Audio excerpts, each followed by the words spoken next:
Hello and welcome back to the Football Rundown. We're back with another match preview today as Stockport County take on Reading back in League One action this upcoming Saturday, of course, following on from that Selhurst Park visit last weekend in the FA Cup for Stockport County. A fantastic day, obviously disappointing result, but a great experience. My first time at Selhurst Park, thoroughly enjoyed it, and I thought that actually the ground was nowhere near as bad as I was hearing it was going to be. In fact, particularly the end we were sat in, which I heard bad reviews about beforehand. When I was in there, it was fantastic. So, yeah, great atmosphere as well. Certainly one of the best atmospheres I've experienced at a county game. Certainly an away game as well. So, really enjoyed the game. Really enjoyed the atmosphere. Really enjoyed just being in the Premier League ground, and it felt like we belonged there as well. I didn't feel like it was a weird thing for me to be there. It felt like, yeah, actually we do belong to be here. So, I thoroughly enjoyed the day. As I say, just disappointing that we couldn't get that goal. Disappointed that we did concede so early as well. But I felt that County managed the game really well, particularly going down, as early as we did. It'd be easy for our heads to drop, to start thinking about what happened the day before at Salford and it, ended up being a 6 or 7-0. So I think we did tremendously well to hold our own. We even created a couple of chances of our own. I'm very, very proud of the players, and as I say, we showed a bit of fight in that game, and hopefully we can continue that in this game on Saturday, which is a huge game in League One, as both teams are in a similar position in the league table. Let's just quickly remind ourselves how that league table looks. So you can see there in the top half of the table, obviously Birmingham City still in that top spot, Wycombe Wanderers still in second, their managers walked out, and then this week for move to Luton Town, Wrexham in third, Huddersfield in fourth, and as you can see, Barnsley and Reading in those final playoff positions, County 3 points off Reading, and with a better goals difference, but games in hand with teams below us. It could get very ugly for County in the next couple of weeks. We could drop down quite low in the table if those teams behind us win those games in hand and County fail to get a positive result against Reading away on Saturday. Then you can see the bottom half of the table as well. Rotherham have jumped up the table in recent weeks. It looks like a little bit of movement there in the bottom half of the table. Of course, Peterborough United a couple of points off the relegation zone as well. In 19th, they've taken a player on loan from us today. We'll talk about that, and in fact we'll talk about it right now. Sam Hughes has gone on loan to Peterborough United till the end of the season. That's been confirmed today around midday-ish on Stockport County's website. They've wished him well. He's made just a handful of appearances so far this season after signing from Burton in the summer, and he's gone out on loan, and I think it's an interesting one, a player which is got Player of the Year, I think, at Burton, a team which has found themselves in relegation scraps in League One in recent seasons. He's now gone on loan to a team that found himself in a relegation scrap this season.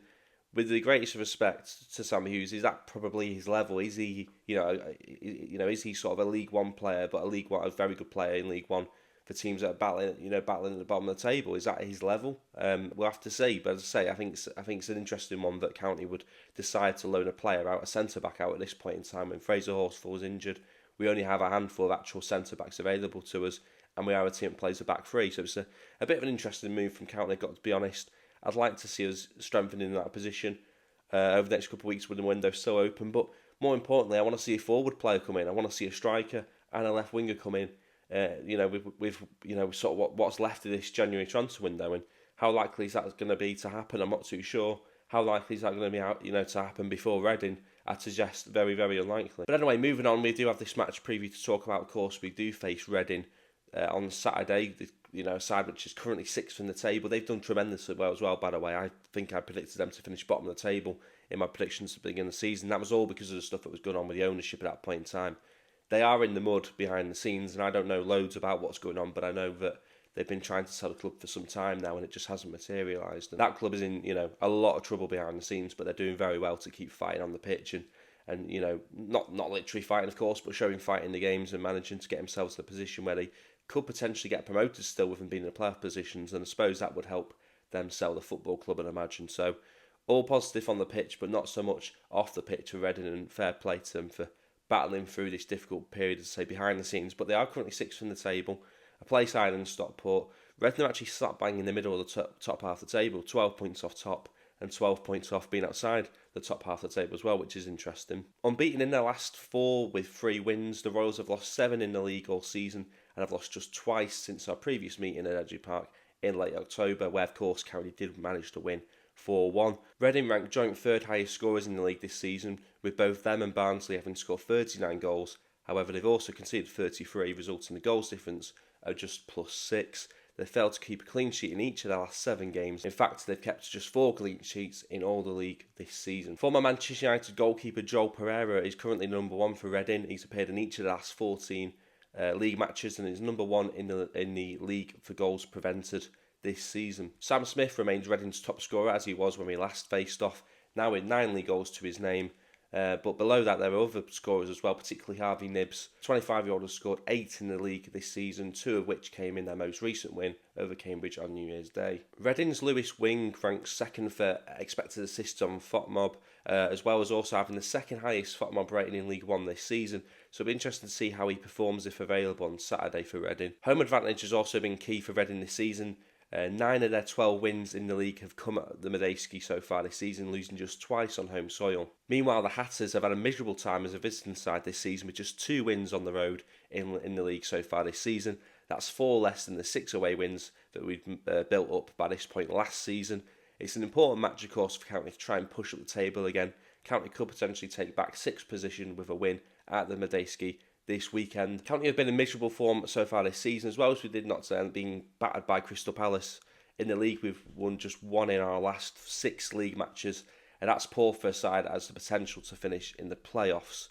With Louis Barry now moved on, we're still asking ourselves where these goals can come from within the County team. Our current top goal scorer is Carl Wotton, and he's scored 8 in the league so far this season. We've now got a bit of a sort of team update, injury update. Dave Challoner said sort of post-match at Selhurst Park, no players are expected to be back from injury. He said it'd probably be too soon for Lewis Spate as well. He also asked about players coming in and suggested it's a waiting game, that we're sort of waiting for that domino effect, one player to leave one club and then it sets off, sort of other players being moved elsewhere. Obviously, we know Sam Hughes has moved on. We spoke about that earlier. I'd expect to see some movement over the next couple of days, possibly after the Reading game. It's certainly a centre-back coming in now, you'd imagine. He has said throughout the window that anyone we want to bring in has to be better than what we've got. So with Sam Hughes going out, I'd certainly expect us to be bringing in a top centre-back to replace him. And as I say, we do need those players in the forward positions. We do need a left winger, which is where Louis Barry played. And I'll keep saying it, we do need that striker, which we didn't replace when Paddy Madden moved on in the summer.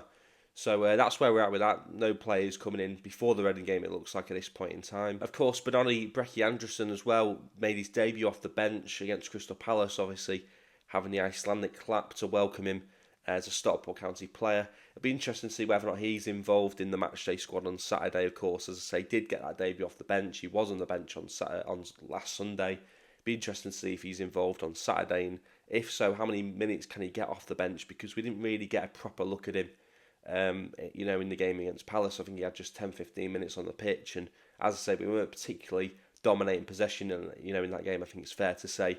So chances for him to really show anything were probably quite few and far between. What I would say is, and it's probably a harsh criticism, but he looked like exactly what you'd expect a 19-year-old player that's been playing in the Icelandic division, that probably hasn't played for 2 months. That's pretty much how you'd expect someone like that to play. He probably did play. He probably did look like, a little bit of a rabbit caught in the headlights, but that's naturally, that's to be expected. So, be interesting to see if we're going to see a bit more of him against Reading, and as I say, I'm sure he'll put in a better performance if given the minutes and opportunity to show what he can do. Dave Challoner was also asked post-match as well about Coriadai, him starting against Crystal Palace, whether or not that was an indication of what we could see going forward for the rest of the season, whether or not he may get an opportunity to start a goal, for the league games. Dave Challoner was absolutely adamant in this, very definite in saying that no, it has no indication of what's going to happen throughout this season. He basically backed Ben Hinchliffe to continue to be the number 1. So where does that leave Coriadai? Because he was the cup goalkeeper. We're now no longer in any cup competitions other than the Cheshire Senior Cup, I think. Where does that leave Coriadai for the second half of the season? Is he going to join Sam Hughes going out on loan? Because he's not going to want to sit here for the next 4 or 5 months not playing football. So it'll be interesting to see what happens with Coriadai, because he can't be happy with the situation. As I say, he's probably not alone. There's probably a lot of players which sign in the summer which probably aren't happy with the playing time.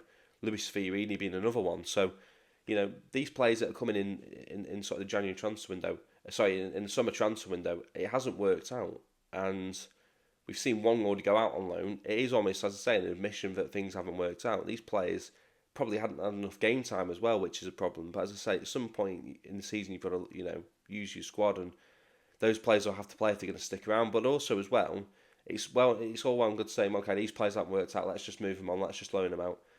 The same people that brought these players in are now admitting that they got it wrong, and quite a couple of players to get wrong as well in one window. You're now trusting the same people to get it right in the January transfer window, where it's more difficult because you are in the middle of a season. It's more likely you'll be reactionary rather than it being planned. Like I say, we did get it wrong in the recruitment area in the summer, and do I necessarily trust us to get it right in January? Probably not, and that's not necessarily the club's fault. It's extremely difficult to do business in January, so if you're looking at bringing in 2 or 3 players, as it is, it's going to be extremely tough to get all the targets you want. So I think we did get it wrong in the summer for the most part, and I think we'll probably struggle to correct the mistakes that were made in the summer in January. So that's kind of where I sit with that one.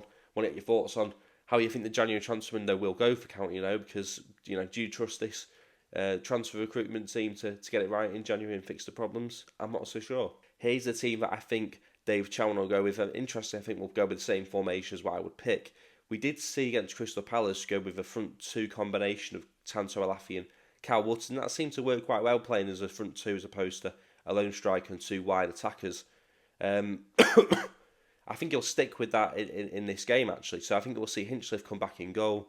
I think he'll play Niall Connolly and Ethan Pye in that sort of back 3, which he kind of went with in the Crystal Palace game. Ryan Rydell and Salvan Hales as the 2 wing-backs on either side. I think he'll go with a midfield 3 of Odin Bailey, Callum Camps and Will Collar. And, of course, Cal Wootton and Tanto Laffy as the 2 strikers in that 5-3-2 formation. So here's the team I would go with. The same shape, of course, Hinchliffe in goal as well. Connolly, Ethan Pye and maybe Torre as a back 3, with Torre at left side of centre-back, Rydell and Niall as the 2 wing-backs. Camps, Collar and Norwood in midfield for me, and Wootton and Alafi as the 2 strikers. So not too much from what I think David Chowan will pick himself. It did work playing those 2 strikers, and as I say, I think I said just before Christmas, at some point you've got to try something different. Dave Chowan seemed to do that in the game against Crystal Palace. Whilst we didn't score, we did pose a little bit of a threat against Premier League opposition, and I do think if we did that against a team like in League One, potentially like Reading, we could find a little bit more joy in those attacking areas by having 2 sort of bodies to play up to. So it'd be interesting to see if we do continue the sort of 2-man strike partnership, and personally, I'd like to see it stay. But there we go then. Team news out of the way, team predictions out of the way as well. What's left? Score prediction. As I say, it's going to be a tough team. Tough game. Reading in decent form. Obviously, struggles off the pitch is going to only motivate them further to do well on the pitch. County have, and it's been a difficult couple of weeks. I think it's fair to say for County in terms of form for them. I think it's yet to win in 2025 as well. Are we going to get our first win in 2025 away from home? The stats would suggest that's unlikely. I'm going to back us to win the game. I am going to go with a 2-1 win for Stockport County, but that probably is heart over head, let's be fair. But that's going to be my prediction. 2-1 Stockport County win. Want to get your score predictions in below, of course. Want to get your thoughts on Sam Hughes. What are your thoughts on him going out on loan with no cover currently coming in as well? How risky is that for Stockport County as they approach the game on Saturday? As I say, no centre back on the bench. It's heavily expected to be the case. So I want to get your thoughts on the transfer market so far for Stockport County. Where do you think the improvements need to be? Do you see those things happening? Do you trust this sort of transfer team to get it right in January, fix the problems that they've got at this point in time? And as I say, score prediction. It's going to be a tough game, but as I say, I want to get your thoughts on it in the comment section below. Don't forget to like the video, subscribe if you're new, and as always, thanks for watching.